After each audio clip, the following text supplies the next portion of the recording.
आदरणीय रवि किशन शुक्ला जी, कल कुशीनगर की जनसभा में आपने पूरे जोश के साथ कहा था कि उत्तर प्रदेश पुलिस के पास नई बंदूकें आ गई हैं।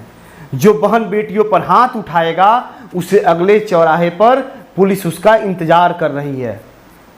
आप भी सुन लीजिए। केहू भी माई बहन बिटिया के छेड़े अगर जमीन कब्जा करे, लूटे का कोशिश करे, अगले चौराहे पर उत्तर प्रदेश पुलिस नई बंदूक के साथ जो उत्तर प्रदेश में बनती है।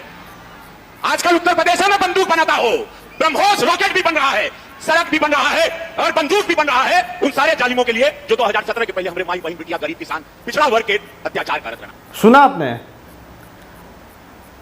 आदरणीय सांसद जी की बातें सुनकर बहुत अच्छा लगा कि सचमुच अब बेटियां बेखौफ होंगी। लेकिन भगवान भी कभी कभी नेताओं के भाषण का इम्तिहान बहुत जल्दी ले लेते हैं। जिस समय आपके शब्द कुशीनगर की जनसभा में गूंज रहे थे, उसके 1-2 दिन पहले ही आपके अपने गोरखपुर की सड़क पर एक बेटी शायद अपने बीमार पिता को अस्पताल लेकर जा रही थी। मामूली विवाद के बाद कुछ लोगों ने उसे सड़क पर घेर लिया। वह बेटी मदद के लिए चिल्ला रही थी। वह अकेली थी, सामने कई लोग थे। उसकी गाड़ी तोड़ी जा रही थी, उसे पीटा जा रहा था और पूरा देश मोबाइल की स्क्रीन पर यह सब देख रहा था। सबसे पीड़ादायक बात यह रही कि वीडियो में पुलिस वाले भी दिख रहे हैं और उसके सामने उस बेटी को पीटा जा रहा है। इस घटना ने लोगों के मन में कई सवाल खड़े कर दिए।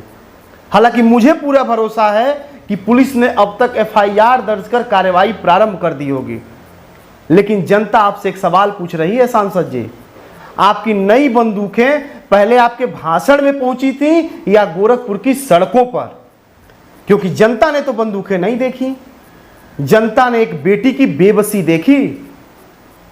और रही बात बंदूक की, तो मुझे एक फिल्म का डायलॉग याद आ गया। बहुत पहले मैंने एक फिल्म देखा था, चैंपियन। उसके हीरो थे सनी देओल साहब।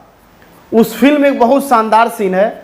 सनी देओल साहब एक बच्चे की सुरक्षा की जिम्मेदारी लिए होते हैं। वे बेचारे पूरी जिम्मेदारी से उसे निभाते भी हैं। लेकिन उस बच्चे के कुछ दोस्त होते हैं जो थोड़े शरारती और प्यारे भी होते हैं।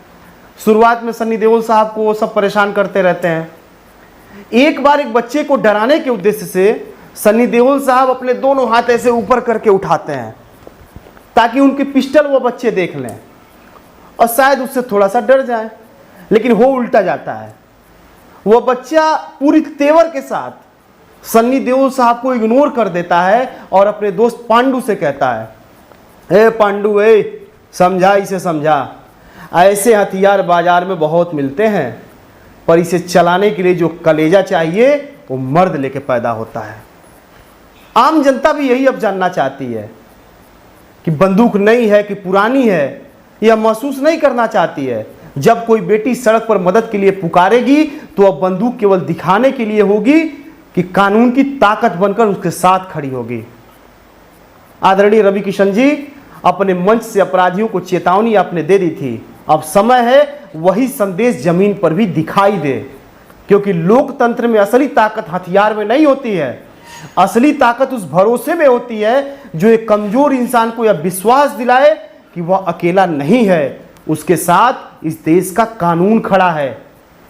इसलिए आपसे निवेदन है कि उसे नई बंदूक की चर्चा और भाषण तक सीमित ना रखिए। उसकी आवाज, उस नई बंदूक की आवाज उस अपराधियों के कान तक भी गूंजे और उसका भरोसा आम जनता के दिलों तक जाए। बहुत बहुत धन्यवाद।